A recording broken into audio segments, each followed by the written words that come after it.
반갑습니다. 에듀윌 2025년도 사회조사 분석사 2급 필기 김앤박의 박교수입니다. 왕기통 시간입니다. 이번 시간은 챕터 3 추정 가설 검정의 첫 번째 시간 추정과 관련한 내용을 공부하도록 하겠습니다. 알약 처방 들어갑니다. 추정 파트에서 자주 등장하는 문제가 1번에 소개가 됩니다. 추정량이 가져야 할 바람직한 성질이 아닌 것은 불효일충이라는 단어를 들어보셨을까요? 불은 불편성, 효는 효율성, 일은 일치성, 충은 충분성인데요.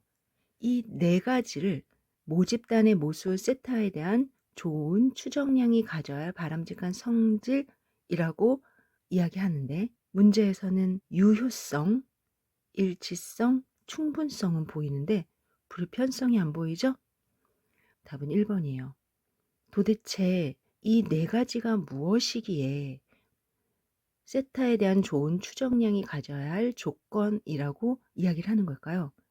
또한 그 선정 기준으로 네 가지의 역할은 무엇일까요?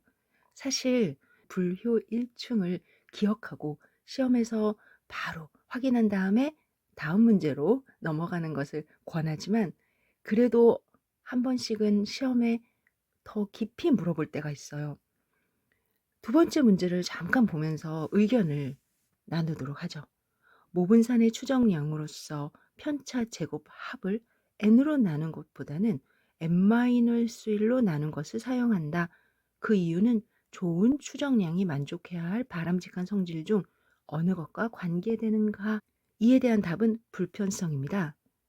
따라서 불편성하고 표시를 해 둔 다음에 다음 문제로 넘어가는 것을 권장한다라는 거죠. 이때 왜 불편성입니까? 라는 질문이 들어온다면 조금 더 설명을 추가하면 해결이 될 겁니다. 그림을 하나 그릴게요. 모집단이 있어요. 그리고 모집단에서 대표값이 궁금해요. 모집단이란 연구자가 보고자 하는 전체 대상들이에요. 이 대상들의 대표값을 알고 싶을 때 표본으로부터 구한 표본의 대표값을 이용할 수 있겠죠. 예를 들어서 3개의 표본을 뽑았다. 그리고 3개의 표본을 모두 더한 다음에 3으로 나눈 값을 이용하는 것이 좋겠다 라고 얘기를 한 사람이 있다면, 어떤 사람은 첫 번째 있는 값이 중요하다고 생각해서 3배를 하고, 그 다음에 마지막 값이 중요하다고 생각해서 이 두 개를 더한 다음에 2로 나누는 것이 좋겠어 라며 추정량을 선택했다고 합시다. 세타 헷 1은 세 값을 다 더해 3으로 나눈 보통의 표본 평균이고요. 세타 헷 2는 이 연구자가 선택한 나름의 다른 대표값인 거죠. 이와 같이 모집단의 값을 추정할 때 선택하는 세타 헷 1, 세타 헷 2를 우리는 추정량이라고 얘기합니다.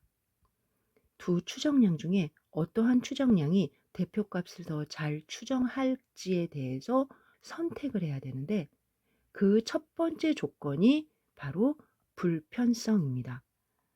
연구자가 선택한 추정량의 평균이 모집단의 대표값이냐, 이 조건이에요. 우리는 추정량 하나하나의 추정치에 관심 있는 게 아니라 추정값의 평균에 대해서 관심 있는 거죠.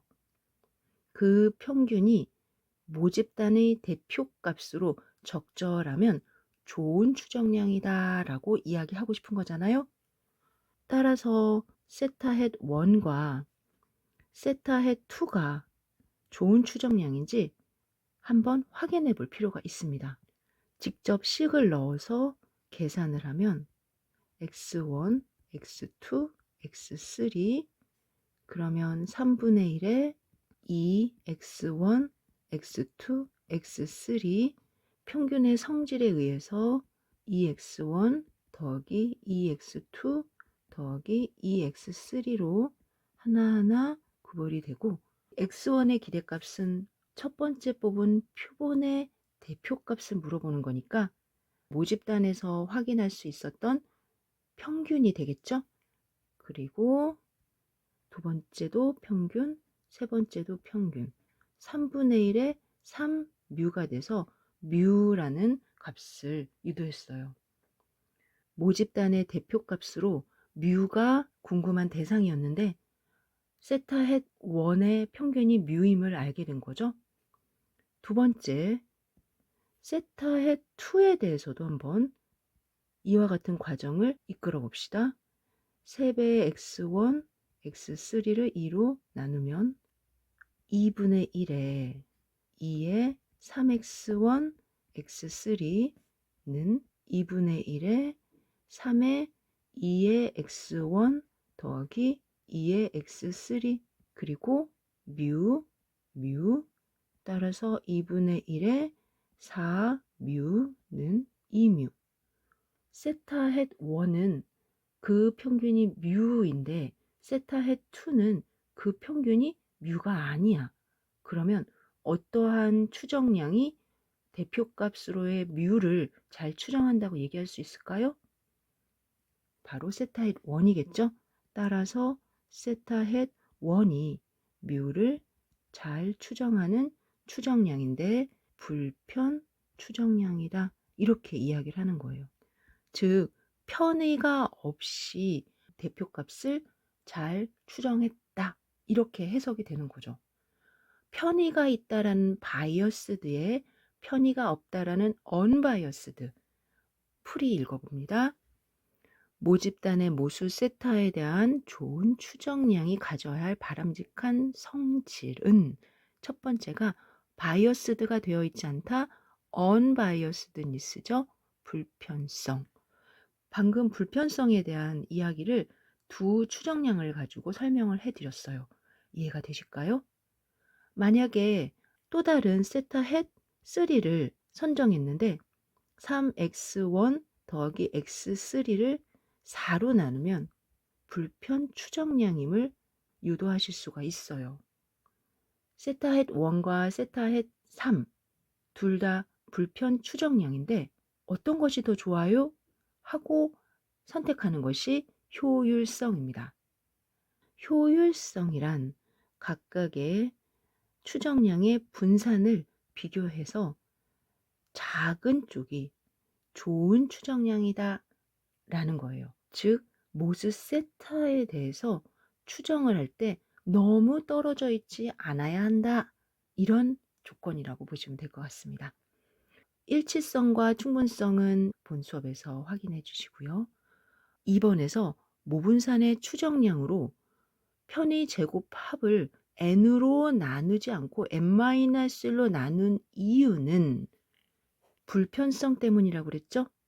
풀이 읽어봅니다.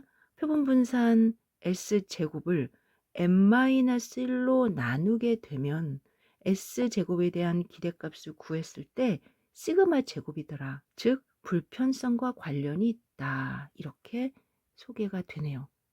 핵심은 S제곱의 기대값이 시그마 제곱으로 유도가 된다는 거예요. S제곱의 기대값이 시그마 제곱이 되는 과정은 본 수업 시간에 확인해 주시고요. 모분산의 추정량으로서 표본 분산을 n-1로 나누는 이유가 불편성 때문이구나 라는 조건을 기억해 주세요.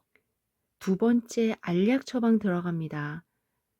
점추정인데요. A대학교 확률과 통계 과목을 수강한 130명 중에서 10명을 임의로 추출한 점수가 다음과 같을 때 전체 학생의 평균 점수와 표준 편차를 추정하고 표준 오차 SX바를 구하면 그림을 한번 그려보죠.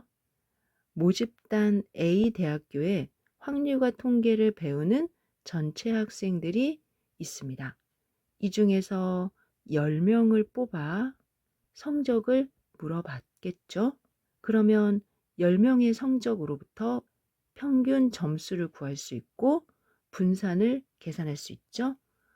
그리고 분산의 제곱근을 통해서 표준 편차도 계산할 수 있고 표본의 평균이니까 평균 구하듯이 x1, x2, x10의 값을 다 더해서 10으로 나누면 됩니다.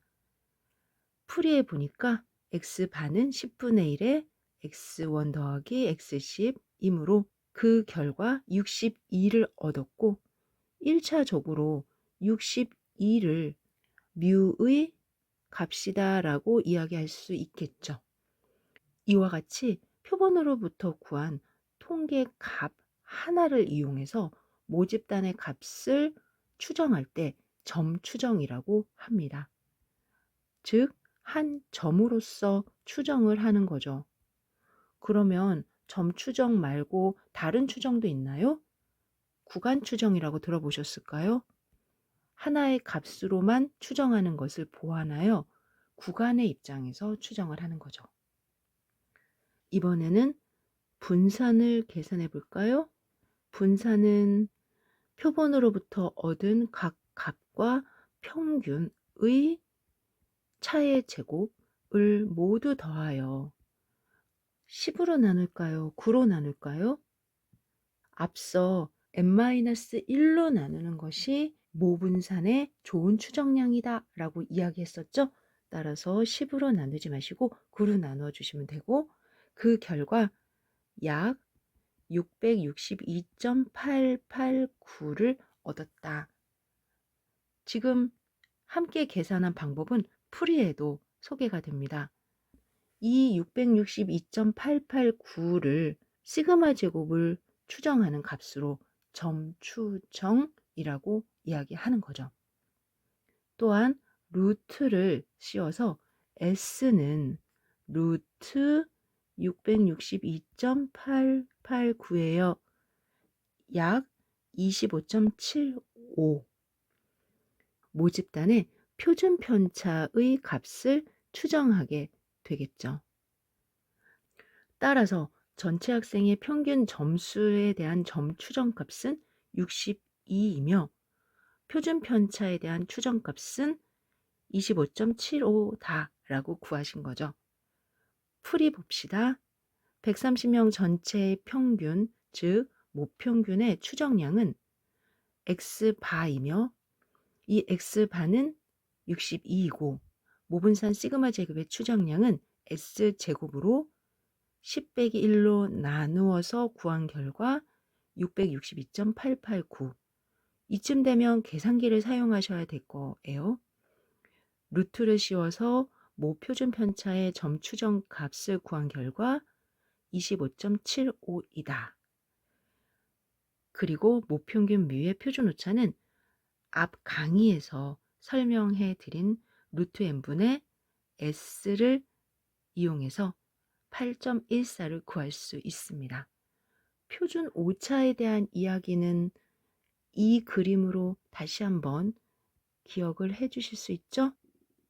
모집단의 모평균 뮤와 모분산 시그마 제곱에 대해서 표본의 평균의 분포는 모집단의 뮤를 평균으로 그리고 모분산을 n으로 나눈 값의 제곱근을 표준 오차로 하는 분포를 따른다. 기억이 나실까요? 그런데 주어진 조건에 시그마 값이 없죠. 이럴 때는 시그마 대신 s를 넣어서 계산을 한다. 지난 강의의 마지막에 강조했던 사항이니 한번 확인해 보세요. 마지막 문제를 풀겠습니다. 어느 대학생들의 한 달 동안 다치는 비율을 알아보기 위해서 150명을 대상으로 조사한 결과 그중 90명이 다쳤던 경험이 있었습니다. 다칠 비율, P의 점 추정치는 모집단에 있는 전체 대학생들이 한 달 동안 얼마나 다쳤을까에 대한 비율이 궁금한 거죠. 그래서 150명을 뽑아 물어봤더니 90명이 다친 경험이 있었다고 이야기하죠. 이때 P-햇이라고 표현을 하더라. 그러면 나는 0.6이라는 60%의 확인을 했단 말이에요. 아, 모집단의 비율도 0.6일 거야 라고 추정을 할 수 있는 거죠. 따라서 다체 비율 P의 점 추정치는 0.6이 됩니다. 풀이 읽어봅시다. 모비율 P에 대한 점 추정량은 표본 비율이므로 150명을 조사한 결과 90명이 다쳤으니 표본 비율 0.6이 모비율 P에 대한 추정값이다 라고 이야기할 수 있어요. 문제를 읽다 보면 점추정치라는 단어가 보이는데 치는 값이란 뜻입니다. 그리고 추정량이란 단어가 보이는데 추정량은 식이라고 생각하시면 돼요. 무슨 양 하면은 식이고 이 식에 값을 넣어서 얻은 값 또는 치라고 하면 구체적인 값이구나. 이렇게 구별해 주시면 됩니다. 이번 시간에는 여러분들과 함께 추정량이란 무엇이고 좋은 추정량의 조건 4가지 불, 효, 일, 충 그리고 점추정으로 모평균과 모비율을 추정하였습니다. 수고하셨습니다.